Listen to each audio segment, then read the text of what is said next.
imaginar que esse lugar já ficou esquecido e chegou a virar um depósito de lixo? Pois é, foi assim que um arquiteto curitibano encontrou esse paraíso, perdido e abandonado. Hoje a gente vai saber como foi feita a revitalização dessa área até se transformar na Universidade Livre do Meio Ambiente. A Nayana Arruda é técnica da Unilivre, bióloga. Nayana, como é que surgiu essa universidade? Bom, na verdade, assim, em 1991, criaram um departamento dentro do setor de educação ambiental da própria Secretaria Municipal do Meio Ambiente, só que lá no Bosque Gutierrez. E criaram esse departamento chamado Universidade Livre do Meio Ambiente para divulgar as ações de educação ambiental que a prefeitura fazia. E em 1992, essa Universidade Livre do Meio Ambiente, que era com uma parte da prefeitura lá dentro da Secretaria do Meio Ambiente, veio para cá e se transformou numa ONG, numa organização não governamental. Esse lugar era uma antiga pedreira que pertencia ao Júlio Zaninelli, por isso a homenagem, o nome do bosque hoje é Bosque Zaninelli. E em 83 essa pedreira foi desativada, então ficou praticamente 10 anos um lugar abandonado, marginalizado. E o pessoal começou a visitar aqui e viu que era um grande potencial para a prefeitura estar recuperando essa área e manter uma área de preservação, porque era uma área super bonita. Estava cheio de lixo aqui. Na verdade, até estavam pensando em transformar isso aqui em aterro sanitário, de tanto lixo que já tinha, até carcaças de carro achavam dentro do lago, estava bem abandonado, bem marginalizado. E hoje em dia a área foi se recuperando com essa preservação que a gente deu ao local, de deixar intocado pelo homem, a vegetação foi se recuperando. Se recuperou sozinha? Sozinha. É chamada vegetação secundária? É, a gente tem agora, a gente pode chamar essa parte de vegetação secundária e esse processo a gente chama de sucessão ecológica, que é quando a área vai se recuperando naturalmente.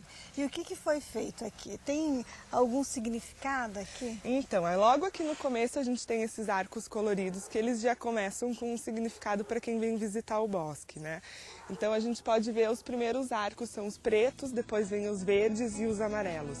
Então o preto significa a poluição, principalmente a poluição urbana, né? E depois vem os arcos verdes, que significam as áreas verdes. E o amarelo significa a riqueza, o tesouro que o meio ambiente é pra gente. Se a gente prestar atenção, você vê que tem mais arcos pretos do que verde e do que o amarelo. E uma vez um grupo de crianças me perguntou: tia, o que significa ter mais preto do que verde do que amarelo? Daí eu perguntei para eles: o que vocês acham que significa? Daí um deles falou assim: a poluição, que é o preto, está tomando conta das áreas verdes, que é o verde, e está destruindo a riqueza da natureza. Vamos conhecer então?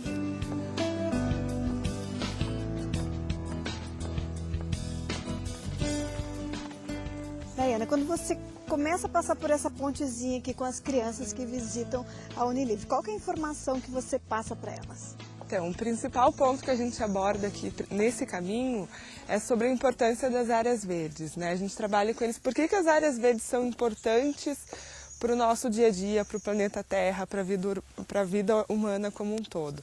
E eles mesmos conseguem perceber que ao entrar aqui, o que a gente percebe? A primeira coisa que a gente percebe, o que você percebeu? Fica mais frio. Fica bem mais frio. Então a importância das áreas verdes para o próprio aquecimento global está aí, ela mantém as temperaturas mais amenas. Outra questão, se a gente for comparar com o centro urbano, no centro da cidade, você escuta o quê? Barulho de carros. Aqui você só ouve passarinhos, né? Com certeza. Então aqui as áreas verdes são importantes também para a poluição sonora, poluição visual, a poluição atmosférica, porque tem a fotossíntese das plantas que vão renovando um pouco o oxigênio do ar. É uma aula mesmo. Com certeza, é uma aula prática.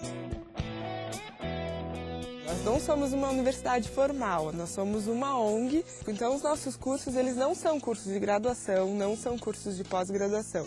A gente chama de cursos de capacitação, porque eles são abertos para a população como um todo, por isso que é a Universidade Livre, e a gente trabalha bastante a base do assunto do meio ambiente na cidade.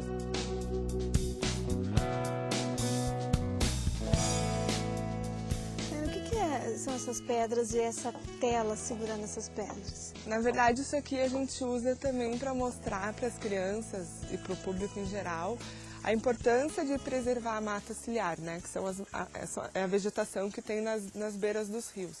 Porque se começar a desmatar, tirar a vegetação, acontece erosão. Então o que tem que fazer? Tem que conter a terra com diversas formas. E a importância da mata ciliar é isso, as raízes das árvores estão segurando a terra para ela não desabar.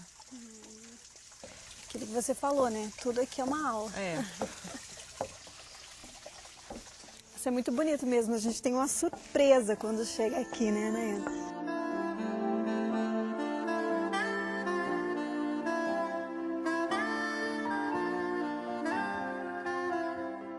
Foi muito explorada essa pedreira, Foi, né? bastante. Deve ter sido explorada por anos. Por anos. Esse local foi bastante devastado, foi bastante machucado esse local.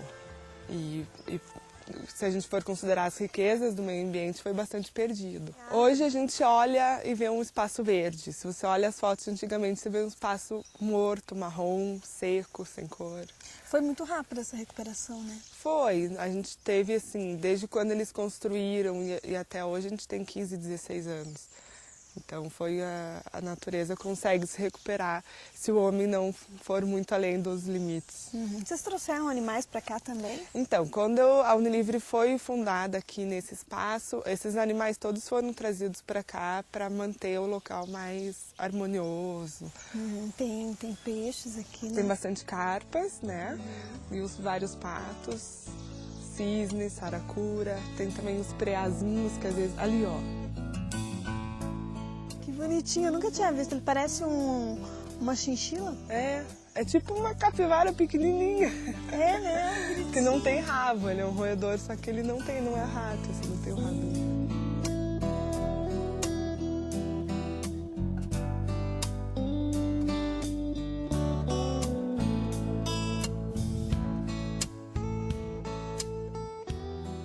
A maior parte da construção é feita de madeira. Aí você pensa, mas madeira não é muito ambientalmente correto, porque a gente estaria matando a vida de muitas árvores. Só que antigamente os postes de luz aqui de Curitiba, eles eram de madeira. E quando eles trocaram pelos postes de concreto, eles reaproveitaram os postes de luz de madeira para algumas construções. Então, grande parte que a gente vai ver é poste de luz reaproveitado, e o que não for são madeiras de reflorestamento. Aqui são as salas de aula? Isso, que são as 3 salas de aula que mais uma vez tem cores com significado. Ah, é? Qual que é o significado dessas cores? Então, a primeira a gente vai passar pela sala azul, depois a sala vermelha, lá em cima tem a sala marrom. Azul significa água, vermelho fogo e o marrom terra, que são os elementos da natureza. E o ar? Só que na verdade está faltando o ar. Cadê o ar? Então a gente costuma falar assim, o ar está aqui, para a gente sentir o ar, aproveitar que esse ar é mais puro. E parar para ver que no dia a dia a gente está respirando sem pensar. E aqui a gente aproveita para respirar fundo, se acalmar, que também é uma das vantagens das áreas verdes, manter o estresse bem longe da gente. Quem que projetou tudo isso? Então, isso aqui foi projetado na época do Jaime Lerner, mas o nome do arquiteto é Rodrigues Bongestabes, que inclusive é o mesmo que projetou a Ópera de Arame. Eu vi ali embaixo que tem uma placa com o nome do Jacques Cousteau. Por quê? Ele esteve presente aqui mesmo? A aula inaugural na Semana do Meio Ambiente 92 foi com ele. Ele esteve aqui, fez a abertura, a inauguração da universidade, foi com a presença dele. A Unilivre se tornou um dos pontos turísticos de Curitiba? Um dos lugares mais visitados daqui? Com certeza. Principalmente no final de semana é super lotado, super visitado. E muito mais visitado por gente de fora do que da própria cidade. Os turistas ficam encantados. Ficam. E eles conhecem muito mais a Unilivre que o pessoal daqui.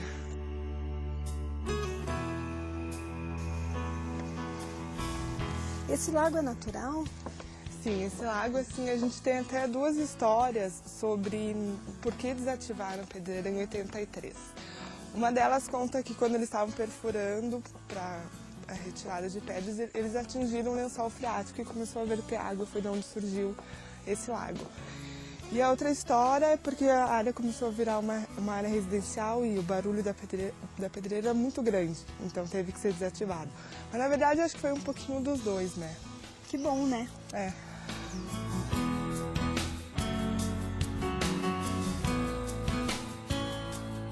vez em quando eu venho, quando tem muito estresse, muitas coisas na cabeça.